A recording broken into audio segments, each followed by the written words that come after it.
My call to adventure started as what so many people refer to as the empty nest syndrome. My youngest had moved out to go to college.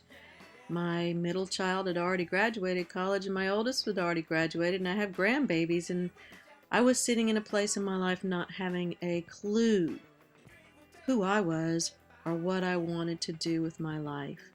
So I had to start on a journey of self-exploration and figure out exactly who I am.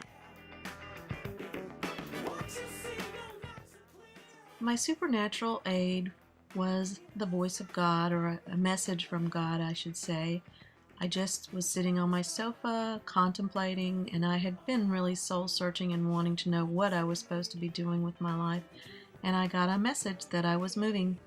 I didn't know where I was moving, didn't know when I was moving, but I knew I was moving.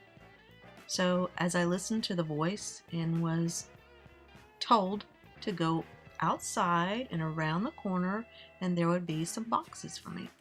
So I did as I was told and got up and walked around the corner, and there they were sitting on the side of the road, 6 beautiful boxes for packing. I started packing boxes. I was pretty excited about the whole thing, but nervous and apprehensive. But as I started sharing the fact that I was moving and people would ask me where and I would say I didn't know, their reaction started affecting me in a way where I started seeing that I seemed crazy. And then I started planning and like, oh, I need money, I need a job, I need this, I need that, and all the paranoias came into play. But in the end, I really knew I was supposed to be going, and I was still looking for an answer on where. And then it came to me in another message, and it was just 2 letters, LA.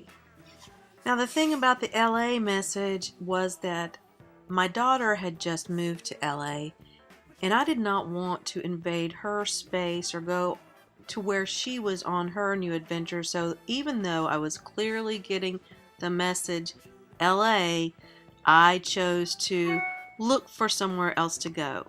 And in looking for jobs on Craigslist, I found a job in New Orleans that I applied for, and they asked me to come for an interview. So I took it upon myself to say, okay, let's just go see what it's like. So I got in my car and I drove to New Orleans to go for an interview. So I went to New Orleans and had an interview, and it went well, but I didn't get the job. But what I did get was a feeling of belonging. I loved the city. I was in the quarter the whole time, and I just felt like it was home, and I really was comfortable with the idea of going there. So when I left the job interview, I told the children I was moving to New Orleans.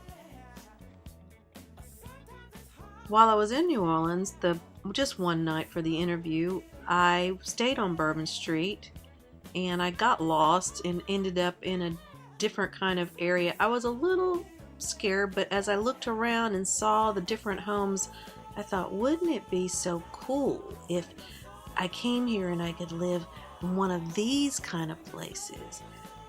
And I got mesmerized by the thought, and I said, if you're going to do this, you're going to look for a place in the quarter. And so that's what I set about doing. So with just what I call a leap of faith, I started looking on Craigslist once again, and I was trying to find a place to live in the quarter. And there it was, this beautiful little 400 square foot renovated slave quarters right on the street I said I wanted to live on. So I filled out the paperwork, sent them first, last, and security, which is virtually every penny I had to my name, and I was on my way. Well, the road of trials started as soon as I got there. New Orleans is a very challenging place to drive or park, especially in the quarter. And when I got there with my moving truck, the police made me move 6 times. I didn't have anyone to help me unload, but luckily a couple of guys from a homeless shelter saw me unloading by myself and offered to help me, and I gave them a little money for helping me out. And it was just very challenging from the aspect of this apartment was only 400 square feet. I had to move the truck. I had to find a place to store the stuff. I had no job, but in the end, it all worked out.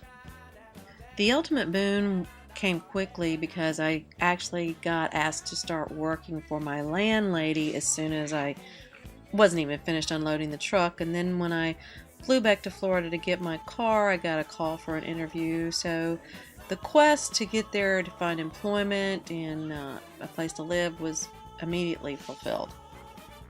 My atonement started nearly immediately, I think, as well, in that I was doing what the Lord wanted me to do. And the real epiphany for me was when I realized that I had moved to LA. It was as Louisiana, and I felt so excited and just actually got goosebumps when I realized I was doing what I had been told to do. My temptress is going into some of my bad habits, which, trust me, New Orleans does cater to bad habits. And also, it's my apotheosis is knowing that I am in a very safe place and I'm waiting. The return is yet to be determined. I'm not sure what it will be, but I'm looking forward to where I am in this adventure and what it has yet to bring to my life.